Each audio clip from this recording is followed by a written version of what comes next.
উত্তপ্ত মধ্যপ্রাচ্য, বাড়ছে ইরান ইসরায়েলের হামলার তীব্রতা। 13 জুন শুরু হওয়া এই সংঘাত ক্রমেই রূপ নিচ্ছে ভয়াবহ যুদ্ধে। ইজের জবাবে পাটকেল, তাতেই দিশেহারা নেতানিয়াহু প্রশাসন। ইসরায়েলি হামলার জবাব দিচ্ছে ইরান। ইতিমধ্যেই শক্তিশালী মিসাইল সেট্রিল ব্যবহার করেছে তারা। ইরানের এই পদক্ষেপকে কেন্দ্র করে রীতিমতো তোলপাড় পড়ে গিয়েছে। মিসাইল আক্রমণে ইসরায়েলকে নিঃশ্বাস নেয়ার সময়ই দিচ্ছে না ইরান। দফায় দফায় ছোড়া ক্ষেপণাস্ত্র হামলায় প্রকম্পিত ইসরায়েলের দক্ষিণাঞ্চলের একাধিক এলাকা। বিস্ফোরণে কেঁপে ওঠে বেশ কয়েকটি আবাসিক এলাকা। মাত্র 7 দিনেই বদলে গেছে দৃশ্যপট। ইরানের বিরুদ্ধে আকস্মিক অভিযান শুরু করেছিল ইসরায়েল, কিন্তু এখন তারাই দিশেহারা অস্ত্র সংকটে। দিন শেষে আমরা আজকে যে জায়গা থেকে কথা বলছি, আমি মনে করি নিঃসন্দেহে এটা ইরানকে একটা বিশাল গাইবে মদত। ইরানের শক্তি সামর্থ্য জানান দিচ্ছে যে তারা কতটুকু ক্যাপাবল ইসরায়েল বনাম মার্কিন যুক্তরাষ্ট্রের এমন হুমকি ধামকির পরেও এই লড়াইটিকে চালিয়ে যেতে। ইরান ইসরায়েল সংঘাতে আমেরিকা জড়িয়ে যাওয়া আমেরিকার নিজের জন্য ধ্বংসাত্মক হয়ে দাঁড়াবে। এতে আমেরিকা প্রচুর সৈন্য হতাহত, যুদ্ধ বিমান, যুদ্ধজাহাজ ধ্বংস এবং অর্থনৈতিক ক্ষতি হবে। সংঘাতে আমেরিকা জড়িয়ে পড়লে মধ্যপ্রাচ্যে থাকা আমেরিকার ঘাঁটিগুলো কিভাবে ক্ষতিগ্রস্ত হতে পারে, তাতে কতগুলো আমেরিকান সেনা নিহত হতে পারে, কতগুলো আমেরিকান যুদ্ধ বিমান এবং যুদ্ধজাহাজ ধ্বংস হতে পারে, তাই জানাবো আজকের ভিডিওটিতে। সম্মানিত দর্শক, আসসালামু আলাইকুম। নতুন একটি ভিডিওতে আপনাকে স্বাগতম। ইরানের মিসাইলের আঘাতে কেঁপে উঠছে ইসরায়েল। এবার ইসরায়েলের দক্ষিণাঞ্চল লন্ডভন্ড, ক্ষয়ক্ষতির খবর আর গোপন রাখতে পারছেন না নেতানিয়াহু। অস্ত্র শেষ হয়ে আসছে ইসরায়েলের, মৃত্যু ঘনিয়ে আসছে লাখ লাখ ইহুদির। মাসের পর মাস গাজায় যা করেছে, এবার সেটাতেই ভুগছে ইসরায়েল। ইরানের ভয়ঙ্কর ফাঁদে আমেরিকা। ইরানের সাথে যুদ্ধে নামলেই ট্রাম্পের পতন নিশ্চিত। নেতানিয়াহু এবং ট্রাম্পের কবর কি একসাথেই রচিত হবে? জানা গেল চাঞ্চল্যকর তথ্য। ইরান ইসরায়েল যুদ্ধের সর্বশেষ আপডেট নিয়ে করা আমাদের আজকের ভিডিওতে অত্যন্ত গুরুত্বপূর্ণ তথ্য শেয়ার করা হয়েছে। দয়া করে ভিডিওটি শুরু থেকে শেষ পর্যন্ত ধৈর্য সহকারে দেখে একটি লাইক দিয়ে সবাইকে বেশি বেশি করে শেয়ার করে দিবেন। সেই সাথে আমাদের ভিডিওটি আপনি বাংলাদেশে কোন জেলায় বসে দেখছেন বা শুনছেন সেটি অবশ্যই কমেন্ট বক্সে কমেন্ট করে জানিয়ে দিতে ভুলবেন না। মিসাইল আক্রমণে ইসরায়েলকে নিঃশ্বাস নেয়ার সময়ই দিচ্ছে না ইরান। শুক্রবার সকালেই ইসরায়েল জুড়ে আবারও আছড়ে পড়েছে ক্ষেপণাস্ত্র। মিসাইল হামলায় আগুন চলছে ইসরায়েলের দক্ষিণাঞ্চলের বিভিন্ন স্থাপনায়। ক্রমাগত শোনা যাচ্ছে বিস্ফোরণের ভয়াবহ শব্দ। ভয়ঙ্কর এই হামলার তথ্য গোপন করতে উঠে পড়ে লেগেছে নেতানিয়াহুর সরকার। তবে ঘটনার ভয়াবহতা উঠে আসছে সামাজিক যোগাযোগ মাধ্যমগুলোতে। শুক্রবার সকালে ইরানের মিসাইল আঘাত হেনেছে ইসরায়েলের বীরশেবা অঞ্চলে। ভয়াবহ এই হামলায় কেঁপে ওঠে পুরো শহরটি। সামাজিক যোগাযোগ মাধ্যমে ছড়িয়ে পড়া ভিডিওতে ইসরায়েলে ইরানি মিসাইলের সরাসরি আঘাতের দৃশ্য ছড়িয়ে পড়েছে। টেক পার্ক হিসেবে পরিচিত বীরশেবা শহরে যেখানে মিসাইল হামলা হয়েছে, সেখানে মাইক্রোসফটের কার্যালয় রয়েছে বলে জানিয়েছে ইসরায়েল। মিসাইলের আঘাতে ধসে পড়েছে বহুতল অনেক ভবন। আগুন ছড়িয়ে পড়েছে চারপাশে।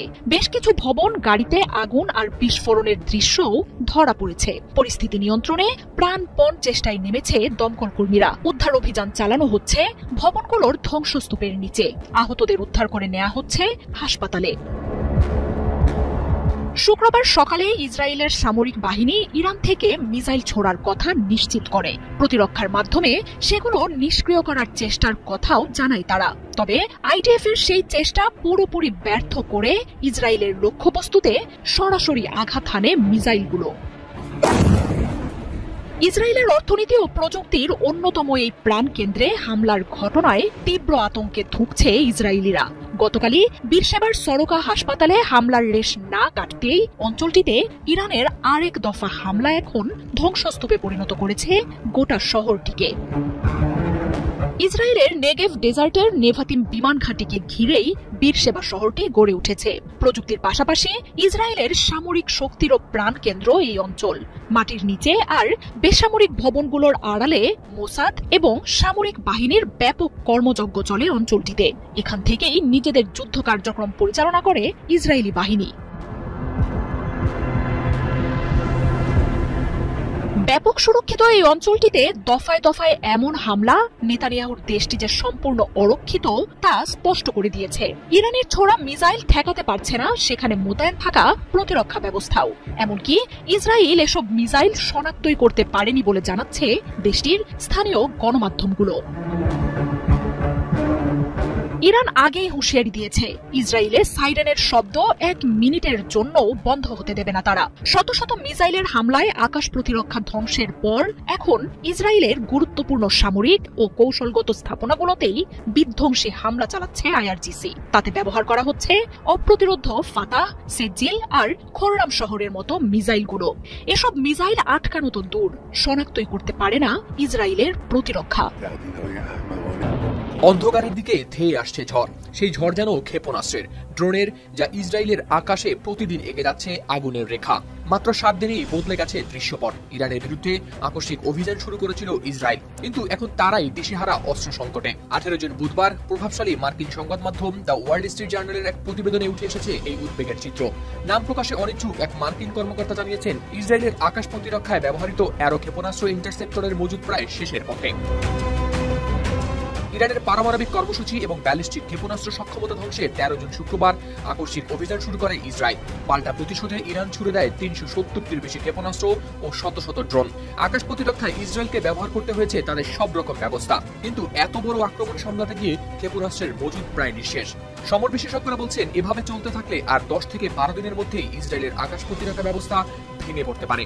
সংবাদ মাধ্যমটি বলছে, যুক্তরাষ্ট্র কয়েক মাস আগে থেকে ইসরায়েলের অ্যারো ইন্টারসেপ্টরের ঘাটতির কথা জানে এবং সেই অনুযায়ী ইসরায়েলের বিমান প্রতিরক্ষা ব্যবস্থা শক্তিশালী করার জন্য কাজ করে আসছে, কিন্তু সেই মজুদও সীমিত।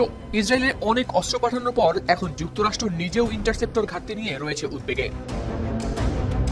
এদিকে মঙ্গলবার মার্কিন ও ইসরায়েলি গোয়েন্দা সংস্থার 2 কর্মকর্তার বরাতে আরেক মার্কিন সংবাদ মাধ্যম ওয়াশিংটন পোস্ট জানায়, ইসরায়েলকে এখন ক্ষেপণাস্ত্র বাছাই করে ঠেকাতে হচ্ছে, অর্থাৎ জনবসতিহীন স্থানে পড়বে এমন ক্ষেপণাস্ত্র ঠেকানোর চেষ্টা করা হচ্ছে না।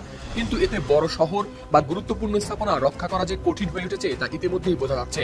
সাফেদ শহরে ইরানের ছোড়া এক ব্যালিস্টিক ক্ষেপণাস্ত্রের ধ্বংসাবশেষের ছবি ছড়িয়ে পড়েছে সামাজিক যোগাযোগ মাধ্যমে, যা বাড়িয়ে তুলছে আতঙ্ক। যদিও ইসরায়েলি সেনাবাহিনী আইডিএফ দাবি করেছে তারা বেশিরভাগ ইরানি ক্ষেপণাস্ত্র প্রতিহত করেছে, এমনকি ইরানের প্রায় 40% ব্যালিস্টিক ক্ষেপণাস্ত্র লঞ্চার ধ্বংস করা সম্ভব হয়েছে বলেও জানিয়েছে তারা। তবে অস্ত্র ঘাটতির কথা নিয়ে কোনো মন্তব্য করেনি আইডিএফ। এখন ইসরায়েল ভরসা রাখছে যুক্তরাষ্ট্রের পাঠানো প্যাট্রিয়ট, থার্ড ও নিজস্ব আয়রন ডোমের উপর, কিন্তু যুক্তরাষ্ট্রের মজুদও সীমিত। আর তাই এই যুদ্ধে এক অজানা অনিশ্চয়তার মেঘ ঘনিয়ে আসছে ইসরায়েলের আকাশে। দিন শেষে আমরা আজকে যেই জায়গা থেকে কথা বলছি, আমি মনে করি নিঃসন্দেহে এটা ইরানকে একটা বিশাল গায়েবী মদত।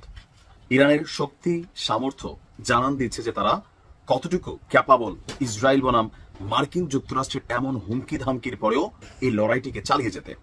দেখেন, ইরানের কাছে কিন্তু জিনিস আছে।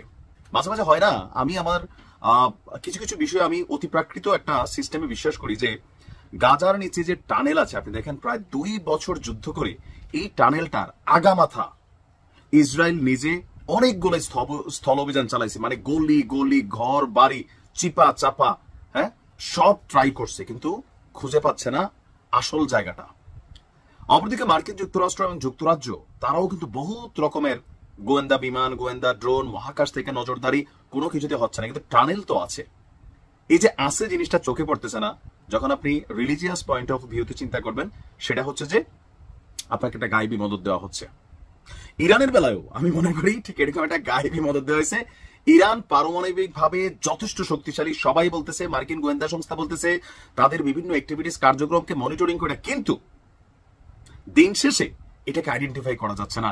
আর যখন এই যুদ্ধের আজকে 8 দিন চলছে, তখন জাতিসংঘ যে বক্তব্য দিয়েছে, এই বক্তব্যে ইসরায়েলকে জবাবদিহিতার কাঠগড়ায় দাঁড়াতে হবে, আমেরিকাকে এই কাঠগড়ায় দাঁড়াতে হবে। ইরান পারমাণবিক অস্ত্র তৈরি করছে, এই আশঙ্কায় ইসরায়েল হামলা চালিয়েছে, ট্রাম্প হামলা চালানোর অনুমোদন দিয়েছে, কিন্তু এখন জাতিসংঘ বলছে ইরান পারমাণবিক অস্ত্র তৈরি করছে, এমন কোনো প্রমাণ পায়নি জাতিসংঘ। ভাবা যায়। এক বিবৃতিতে বিষয়টি নিশ্চিত করেছেন আন্তর্জাতিক পরমাণু শক্তি সংস্থার মহাপরিচালক রাফায়েল গ্রোসি। এই মুহূর্তে এটা ইরানের জন্য বৈশ্বিকভাবে বা কূটনৈতিকভাবে বা আন্তর্জাতিক মণ্ডলে কি পরিমাণ পজিটিভ একটা অবস্থান আপনি নরমালি বুঝতে পারবেন না। ইরান পরমাণু কর্মসূচির নামে পারমাণবিক বোমা বানাচ্ছে এমন দাবি করে দেশটিতে হামলা শুরু করেছিল ইসরায়েল। মার্কিন প্রেসিডেন্ট ট্রাম্পও দাবি করেছিল যে ইরান খুব কাছাকাছি পৌঁছেছে, অথবা গোপনে অনেকগুলো তৈরি করে জায়গা মতো রাখছে। কোন সেই জায়গা? আর গোয়েন্দা প্রধান তুলসী গ্যাবার্ট তিনিও আগে বলছিলেন ট্রাম্পেরই যে ইরান পারমাণবিক বোমা বানাচ্ছে এমন প্রমাণ আসলে নেই। এবার ঠিক একই কথা বলল জাতিসংঘ। সংস্থাটির পর্যবেক্ষক দল বলছে ইরান পারমাণবিক অস্ত্র তৈরি করছে, আপাতত এই ধরনের কোনো প্রমাণ পাওয়া যায়নি। এর মধ্যে রাফায়েল গ্রোসি বলছেন কে সঠিক কে ভুল তা নিয়ে প্রতিযোগিতা চলছে। ইরান হয়তো পর্যাপ্ত পরিমাণে সমৃদ্ধ ইউরেনিয়াম রাখে, তবে এটিকে কার্যকর পারমাণবিক অস্ত্রে রূপান্তর করতে আরো প্রযুক্তি এবং ব্যাপক পরীক্ষা প্রয়োজন। অতীতে কিছু কার্যকলাপ ছিল যা পারমাণবিক অস্ত্র উন্নয়নের সাথে সম্পর্কিত, কিন্তু বর্তমানে সেই উপাদানগুলো পাওয়া যায়নি। গায়েব কই হইল? তার মানে কি ইরান বানাচ্ছে না? অবশ্যই বানাচ্ছে। তাহলে তুমি কিভাবে জানো? তোমরা ইউটিউবাররা জানো? জি, আমরা বুঝতে পারি। ইরান এই যে লড়াইটা করছে, আপনার কি মনে হয় যে ব্যাকআপ কিছু নাই? না থাকলে আমেরিকার সাথে, অন্তত ইসরায়েলের সাথে লাগছিল মানলাম, যখন আমেরিকা বলছে, ট্রাম্প বলছে, তারপর ইরান বলতেছে পবিত্র হায়দারের নামে যুদ্ধ শুরু হয়েছে, এমনকি এই যুদ্ধে ইরান কোনোভাবে পিছু হটবে না, মার্কিন সামরিক ঘাঁটিগুলোকে টার্গেট করছে। তার মানে খালি হাতে তো ইরান লড়তে আসে নাই। এখন এই পরমাণু শক্তি সংস্থা তারাই কয়েক মাস আগে বলছিল যে ইরান 8-10টা মেশিন বানাই ফেলছে, এখন তারা বলতেছে নাই। এটা একটা বিস্ময় ছাড়া আর কিছুই না। তিনি উপর থেকে সব দেখতেছেন এবং আমরা বিশ্বাস করি ইরানের কাছে আছে। এই মুহূর্তে এটা ইরানকে যে কি পরিমাণ একটা পজিটিভ ভাইব দিছে, নর্মালি যারা কূটনৈতিক ল্যাঙ্গুয়েজ গুলো বোঝেন আইডিয়া করতে পারছেন নিশ্চয়ই। Best of luck Iran. Iran Israel সংঘাতে আমেরিকা জড়িয়ে যাওয়া আমেরিকার নিজের জন্য ধ্বংসাত্মক হয়ে দাঁড়াবে। এতে আমেরিকা প্রচুর সৈন্য হতাহত, যুদ্ধ বিমান, যুদ্ধজাহাজ ধ্বংস এবং অর্থনৈতিক ক্ষতি হবে। সংঘাতে আমেরিকা জড়িয়ে পড়লে মধ্যপ্রাচ্যে থাকা আমেরিকার ঘাঁটিগুলো কিভাবে ক্ষতিগ্রস্ত হতে পারে, তাতে কতগুলো আমেরিকান সেনা নিহত হতে পারে, কতগুলো আমেরিকান যুদ্ধ বিমান এবং যুদ্ধজাহাজ ধ্বংস হতে পারে, তাই জানাবো আজকের ভিডিওটিতে। আমেরিকা যদি ইরান বিরোধী যুদ্ধে সরাসরি অংশ নেয়, তবে তাকে বিশাল সামরিক ব্যয় বহন করতে হবে। মধ্যপ্রাচ্যে অতিরিক্ত নৌবহর, যুদ্ধ বিমান, সেনা মোতায়েন, এসব পরিচালনা খরচ বিশাল। আফগানিস্তান এবং ইরাক যুদ্ধের মতো এই যুদ্ধে বহু বছর জন্য আমেরিকা জড়িয়ে পড়তে পারে, যার আর্থিক ও মানবিক মূল্য হবে বিপুল। মধ্যপ্রাচ্যে আমেরিকার বহু সামরিক ঘাঁটি রয়েছে, যেগুলো মূলত কুয়েত, কাতার, বাহরাইন, সংযুক্ত আরব আমিরাত, সৌদি আরব এবং ইরাকে অবস্থিত। ইরান এই ঘাঁটিগুলোর অবস্থান সম্পর্কে স্পষ্ট ধারণা রাখে এবং তাদের ব্যালিস্টিক ও ক্রুজ মিসাইল সিস্টেম দিয়ে এগুলোর উপর সরাসরি আঘাত হানতে পারে। বিশেষ করে কাতারের আল উদেইদ এয়ারবেজ এবং বাহরাইনের পঞ্চম নৌবহরের ঘাঁটি খুবই ঝুঁকিপূর্ণ অবস্থায় রয়েছে। এসব ঘাঁটি ইরানে মাত্র কয়েকশো কিলোমিটার দূরত্বে হওয়ায় স্বল্প সময়ের মধ্যে লক্ষ্যবস্তুতে পরিণত হতে পারে। ইরানপন্থী গোষ্ঠী যেমন হুতি বা হিজবুল্লাহ সমন্বিত হামলার মাধ্যমে এই ঘাঁটিগুলোর উপর চাপ সৃষ্টি করতে পারে। যদি ইরান এবং আমেরিকা সরাসরি যুদ্ধে জড়িয়ে পড়ে এবং ইরান প্রথম দফায় তাদের মিসাইল ও ড্রোন সিস্টেম দিয়ে আমেরিকান ঘাঁটিগুলোর উপর আঘাত আনে, তবে এক ধাক্কায় কয়েকশো আমেরিকান সেনা হতাহত হওয়ার আশঙ্কা রয়েছে। দীর্ঘমেয়াদী সংঘাত চলতে থাকলে এবং স্থল অভিযান শুরু হলে হতাহতের সংখ্যা 1000 থেকে 5000 মতো বেড়ে যেতে পারে। ইরাক এবং আফগানিস্তান যুদ্ধের তুলনায় এই সংঘাতে অনেক বেশি ঘন এবং বিপজ্জনক হবে বলে ধারণা করা হয়। কাতার, আরব আমিরাত এবং বাহরাইনের এয়ারবেসগুলোতে মোতায়েন আমেরিকান F-15, F-16, F-22 এবং MQ-9 রিভার ড্রোনগুলো সশরীরে হামলার ঝুঁকিতে রয়েছে। যদি ইরান এসব ঘাঁটির রানওয়ে, হ্যাঙ্গার এবং জ্বালানি স্টোরেজ লক্ষ্য করে হামলা চালায়, তবে একসঙ্গে 15 থেকে 30টি মতো যুদ্ধ বিমান সম্পূর্ণ ধ্বংস বা অকার্যকর হয়ে যেতে পারে। এটি আমেরিকান বিমান প্রতিরক্ষা সক্ষমতার উপর বড় ধাক্কা হয়ে দাঁড়াবে এবং যুদ্ধ পরিচালনা করতে কমিয়ে দিবে। পারস্য উপসাগরের মতো আমেরিকান নৌবহর, বিশেষ করে বিমানবাহী রণতরী এবং জ্যেষ্ঠ শ্রেণীর জাহাজগুলো ইরানের টর্পেডো, ড্রোন এবং উপকূল ভিত্তিক ক্ষেপণাস্ত্রের লক্ষ্যবস্তুতে পরিণত হতে পারে। ইরান যদি হরমুজ পালি এলাকায় মাইন বসানো বা শস্ত্রদণ্ডে হামলা চালায়, তাহলে 2-1টি বড় যুদ্ধজাহাজ মারাত্মক ক্ষতিগ্রস্ত বা ডুবে যেতেও পারে। এর ফলে আমেরিকার সামরিক কর্তৃত্ব প্রশ্নবিদ্ধ হবে এবং তেল পরিবহন মারাত্মকভাবে বাধাগ্রস্ত হবে। এই ধরনের সামরিক ক্ষতি আমেরিকার অভ্যন্তরীণ রাজনীতিতে ব্যাপক প্রতিক্রিয়া সৃষ্টি করবে। যুদ্ধবিরোধী আন্দোলন, প্রেসিডেন্ট প্রশাসনের বিরুদ্ধে সমালোচনা এবং কংগ্রেসের তদন্ত শুরু হতে পারে। এছাড়াও আমেরিকা যাতে মধ্যপ্রাচ্যে দীর্ঘমেয়াদে জড়িয়ে পড়ে, তাহলে ইন্দো প্যাসিফিক অঞ্চলে চীন এবং রাশিয়ার বিরুদ্ধে প্রতিরক্ষা কৌশল দুর্বল হয়ে পড়বে। অর্থাৎ এই যুদ্ধ আমেরিকা বৈশ্বিক কৌশলগত ভারসাম্য নষ্ট করে দিতে পারে। ইরান পারস্য উপসাগর হরমুজ প্রণালী দিয়ে বিশ্বের প্রায় 20% তেল সরবরাহ নিয়ন্ত্রণ করে। যুদ্ধ চলাকালীন ইরান যদি এই রুট বন্ধ করে দেয় বা ট্যাঙ্কারে হামলা করে, তাহলে আন্তর্জাতিক তেলের দাম আকাশচুম্বী হয়ে পড়বে। এর ফলে আমেরিকার মূল্যস্ফীতি, জ্বালানি সংকট এবং অর্থনৈতিক স্থবিরতা দেখা দিতে পারে। আমেরিকা সরাসরি জড়িত হওয়ায় ইরানের মিত্র মিলিশিয়া যেমন হিজবুল্লাহ, হুতি কিংবা শিয়া মিলিশিয়ারা আমেরিকার স্বার্থ এবং দূতাবাসে হামলার সম্ভাবনা বাড়িয়ে দেয়। এমনকি আমেরিকার ভিতরে লোন উলফ হামলার ঝুঁকিও বেড়ে যাবে, যা দেশের অভ্যন্তরীণ নিরাপত্তা ব্যবস্থাকে কঠিন চ্যালেঞ্জে ফেলবে। বিশ্বব্যাপী বহু দেশ, বিশেষ করে ইউরোপ এবং মুসলিম বিশ্ব আমেরিকার এই হস্তক্ষেপে অযৌক্তিক আগ্রাসন হিসেবে দেখতে পারে। এতে আমেরিকা তার কূটনৈতিক বন্ধু হারাতে পারে এবং জাতিসংঘ ও অন্যান্য ফোরামে নিন্দিত হতে পারে। একে এক ধরনের ভূরাজনৈতিক বিচ্ছিন্নতাও বলা যেতে পারে। বিপুল সামরিক ব্যয়, জ্বালানির দাম বৃদ্ধি, বৈশ্বিক বাণিজ্য বিঘ্ন এবং নিরাপত্তার সংকটে আমেরিকার শেয়ার বাজার, বিনিয়োগ এবং ডলারের মান নেমে যেতে পারে। এর প্রভাবে আমেরিকান অভ্যন্তরীণ বাজারে মূল্যস্ফীতি এবং বেকারত্ব বাড়বে, যা প্রভাব পড়বে সাধারণ জনজীবনের যাত্রায়ও। আমেরিকা যদি ইরানে বড় পরিসরে সামরিক অভিযানে জড়িয়ে পড়ে, তাহলে ইউরোপীয় অঞ্চলে আমেরিকার মনোযোগ এবং সামরিক সম্পদ কমে যাবে। এই সূচকে রাশিয়া পূর্ব ইউরোপে, বিশেষ করে বাল্টিক রাষ্ট্র কিংবা ইউক্রেনের পশ্চিমাঞ্চলে আবারও আক্রমণ চালাতে পারে। এছাড়া আমেরিকান সেনা এবং অস্ত্র ইউরোপ থেকে মধ্যপ্রাচ্যে সরিয়ে নিতে হলে ন্যাটো সামরিকভাবে দুর্বল হয়ে পড়বে, যার ফলে রাশিয়ার সামনে বড় ধরনের কৌশলগত সুবিধা তৈরি হবে। আমেরিকার সবথেকে গুরুত্বপূর্ণ কৌশলগত প্রতিপক্ষ চীন, যারা দক্ষিণ চীন সাগর এবং তাইওয়ান নিয়ে আগ্রাসী মনোভাব দেখিয়ে যাচ্ছে। যদি আমেরিকা ইরান যুদ্ধে জড়িয়ে পড়ে, তাহলে চীন সেই সুযোগে তাইওয়ান প্রণালীতে সামরিক তৎপরতা বাড়াতে পারে। এছাড়া দক্ষিণ চীন সাগরের বিতর্কিত দ্বীপগুলোতে সামরিক ঘাঁটি নির্মাণ বা আধিপত্য প্রতিষ্ঠা পথ খুলে যেতে পারে। আমেরিকার সপ্তম নৌবহরের ফোকাস বিভ্রান্ত হলে পুরো এশিয়ায় চীনের প্রভাব আরো বেড়ে যাবে। ইরান ইসরায়েল সংঘাতে এবার হামলার হুঁশিয়ারি হিজবুল্লাহর। ইরান ইসরায়েলে চলমান সংঘাতে সামনে আসতে শুরু করেছে লেবানন ভিত্তিক সশস্ত্র গোষ্ঠী হিজবুল্লাহ। গতকাল বৃহস্পতিবার হিজবুল্লাহ নেতা নাইম কাশেম বলেন, ইরানকে লক্ষ্য করে ইসরায়েল আমেরিকার বর্বর আগ্রাসনের জবাবে গোষ্ঠীটি তাদের পছন্দ অনুযায়ী যে কোনোভাবে প্রতিক্রিয়া জানাবে। আজ শুক্রবার প্রতিক্রিয়ায় ইসরায়েলের প্রতিরক্ষামন্ত্রী ইসরায়েল কাতজ বলেছেন, যারা ইসরায়েলকে হুমকি দেয় সেই সন্ত্রাসীদের প্রতি আমাদের ধৈর্যের সীমা পার হয়ে গেছে। এর আগে ইরানের সঙ্গে সঙ্গে ইসরায়েলি ভূখণ্ডে হামলা চালাতে শুরু করে ইয়েমেন ভিত্তিক সশস্ত্র গোষ্ঠী হুতিও। গত 15 জুন গোষ্ঠীটি জানিয়েছে, ইরানের ওপর ইসরায়েলি বাহিনীর ভয়াবহ বোমা হামলার পর ইরান পাল্টা হিসেবে ইসরায়েলে বেশ কয়েকটি ক্ষেপণাস্ত্র হামলা চালিয়েছে। তার মধ্যে ইসরায়েলে দেশটির সংবেদনশীল লক্ষ্যবস্তু লক্ষ্য করে সামরিক হামলা পরিচালনা করে।